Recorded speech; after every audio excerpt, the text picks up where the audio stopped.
ఇండియాలో ప్రతి 8 నిమిషాలకి ఒక మహిళ బ్రెస్ట్ క్యాన్సర్తో డయాగ్నోస్ అవుతుంది. మనలో బ్రెస్ట్ క్యాన్సర్ వచ్చే రిస్క్ ఎంత? Let's see. నేను doctor Shalini, breast surgeon from Vizag. Risk factors అంటే బ్రెస్ట్ క్యాన్సర్ దేని వల్ల వచ్చే ఛాన్సెస్ ఎక్కువ అనేది. ఇందులో మోస్ట్ ఇంపార్టెంట్ రిస్క్ ఫ్యాక్టర్ అంటే ఫ్యామిలీ హిస్టరీ. ఫ్యామిలీలో సిబ్లింగ్స్ కానీ లేకపోతే అత్త, మేనమామ వీళ్ళలో క్యాన్సర్స్ ఉండే అవకాశం ఉంటే మనలో బ్రెస్ట్ క్యాన్సర్ వచ్చే ఛాన్స్ ఎక్కువగా ఉంటుంది.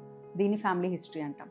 సిమిలర్లీ ఒబెసిటీ ఉంటే బ్రెస్ట్ క్యాన్సర్ వచ్చే ఛాన్సెస్ 20 to 40% ఎక్కువ ఉంటుంది. అండ్ స్మోకింగ్ చేయడం ఇంకా ఆల్కహాల్ కన్జ్యూమ్ చేయడం వల్ల 7 to 10% chances of breast cancer risk ఉంటుంది. Similarly late marriages, late pregnancy and proper breast feeding ఇవ్వకపోవడం పిల్లలకి ఇవి కూడా బ్రెస్ట్ క్యాన్సర్ వచ్చే ఛాన్సెస్ని ఇంక్రీజ్ చేస్తాయి. సో భయపడకుండా ఫ్రీక్వెంట్గా మన లైఫ్ స్టైల్ చేంజెస్ని అడాప్ట్ చేసుకుంటూ అండ్ ఫ్రీక్వెంట్ స్క్రీనింగ్స్ చేయించుకుంటూ ఉంటే మనల్ని మనం బ్రెస్ట్ క్యాన్సర్ వచ్చే రిస్క్ నుంచి కాపాడుకోవచ్చు.